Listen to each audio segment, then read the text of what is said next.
खुश नसीब है। सबसे एक दूसरे से कहें कि हम खुश नसीब हैं। एक दूसरे से कहें कि हम खुश नसीब हैं। आप भी कहें। और उसकी अचानक जो है वो डेथ हो गई। हालेलुया। वो इस नए साल को क्रिसमस को सेलिब्रेट नहीं कर पाया। हम मुबारक हैं। ये सांस ही तो है हमारी। गौर से सुने, हमारी सांस ही है। जब रुक जाती है तो सारे मामलात रुक जाते हैं, हमारे मंसूबे रुक जाते हैं, हमारी बातें रुक जाती हैं, हमारे दिन रुक जाते हैं जो हमने सेलिब्रेट करने के लिए रखे होते हैं। मैं अपनी बेटी की शादी करूंगा, अपने बेटे की शादी करूंगा, मकान रुक जाते हैं बनते बनते। ये किसका काम है? ये उन सांसों का काम है। हालेलुया। गौर से सुनेंगे, आज का कलाम आपको बहुत से बरकत वाला है और आपको शांति देगा। मुझे टाइम कम दिया गया, लेकिन मैसेज मेरे साथ पास जो था वो कुछ लंबा था, लेकिन फिर भी मैं चाहूंगा कि हम पूरे 12 बजे से पहले इसको क्लोज करें। खुदा का जो कलाम है ये मुजस्सम होकर आसमान से जमीन पर आया। हालेलुया।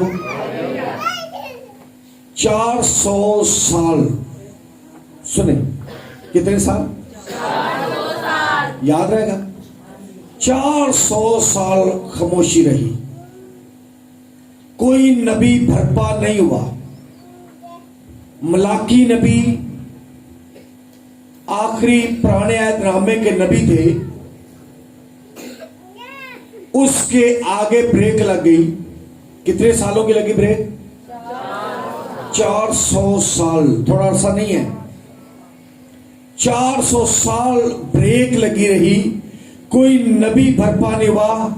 मकाशवा खुदावंद का किसी बंदे के थ्रू नहीं हुआ, किसी के जरिया कलाम नहीं हुआ, किसी के जरिया कुछ बताया नहीं गया। सब खामोश है, पूरी दुनिया खामोश है। खुदावंद यीशु मसीह का क्या कर रहे हैं? इंतजार कर रहे हैं। हालेलुया। कितने साल इंतजार किया? 400 साल। हम किसी का 2 मिनट अगर इंतजार करें तो हम पता नहीं क्या क्या कर देते, क्या क्या कह देते उसको।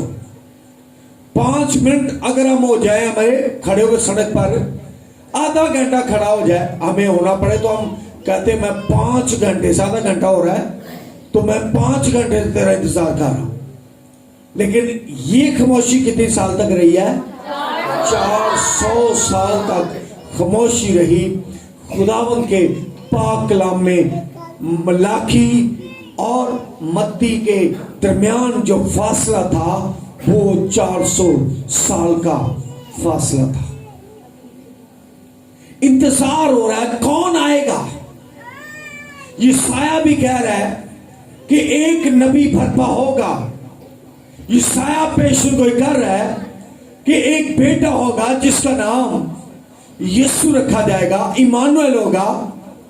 वो पेशन कोई कर रहा है, लेकिन कितना अर्सा गुजर रहा है? 400 साल गुजर रहे हैं, अभी तक कोई नबी भरपा नहीं हुआ।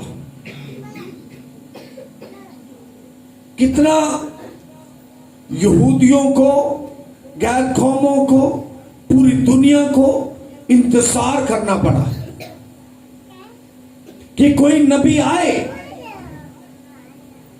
400 साल के बाद जब मत्ती रसूल की अनजील के अंदर हम देखते हैं तो वहां पर लिखा है कि एक कुमारी हामला होगी और वो बेटा जनेगी जिसका नाम यीशु।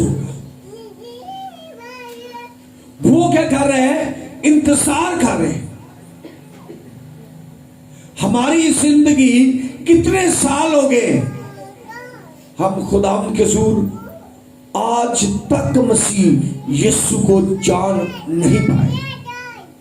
हम यीशु मसीह को पहचान नहीं पाए। मैं छोटी सी इसमें तारीख की बात करूंगा और उसके बाद मैं फिर यहां पर आ जाऊंगा।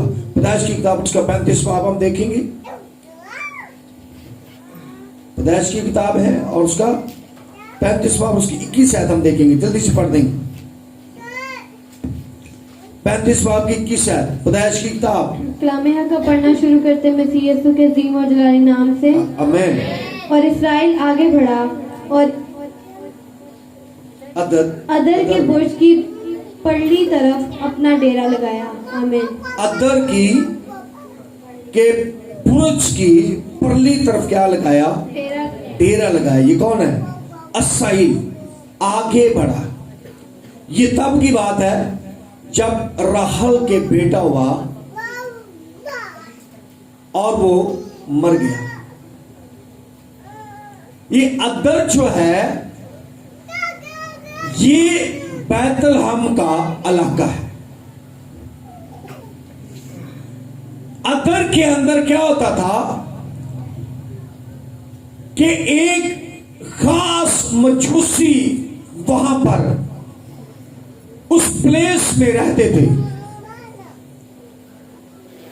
मजूसी तो बहुत सारे थे, पूरी दुनिया भरी हुई थी, हजारों लाखों करोड़ों के हिसाब से मजूसी थे, तरह तरह के कबीलों के थे।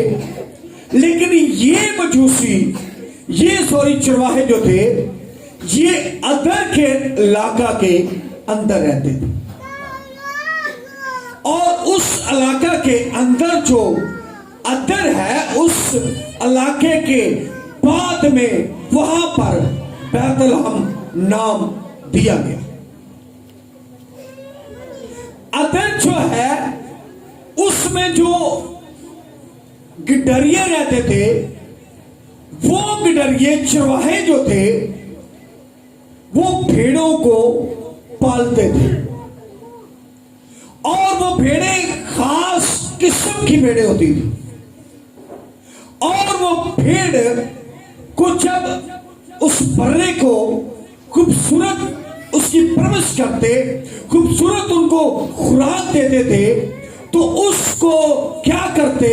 पकड़ते और उसको रैप करते एक खूबसूरत कपड़े के अंदर और उसको उस चरनी के अंदर रख देते थे। और जब यहूदी जो थे वो कुर्बानी देने के लिए उनके पास आते तो वो उस बर्रे को, खूबसूरत बर्रे को देखते और उसको उस चरनी में से खरीद कर उसकी कुर्बानी दे देते थे। ये अदर जो है वहां पर मैंने आपको बता दिया है कि ये बैतलहम वहां पर जो था जिसमें यहूदिया के इलाका का जिक्र किया गया है कि वहां पर बैतलहम में मसीह यीशु पैदा हो गए। और अब ये कंट्रास्ट किया जाता था कि ये जो चरवाहे आए थे यीशु मसीह के पास, ये भेड़ों की रखवाली कर रहे थे। और ये वो नस्ली चरवाहे थे जो अपने खुदा का डर, अपने खुदा का खौफ और रास्तबाजी के साथ वो इस काम को करते थे। वहां पर ऐसा नहीं होता था कि किसी की टूटी हुई हड्डी हो, कोई बड़ा बीमार हो, कोई भेड़ बीमार हो, उसको वहां पर सजाकर रख दिया जाता। ऐसा नहीं होता था। वो ईमानदारी के साथ उन भेड़ों को जो थे उस कुर्बानी के लिए पूरी ईमानदारी के साथ उनकी परवरिश करते थे।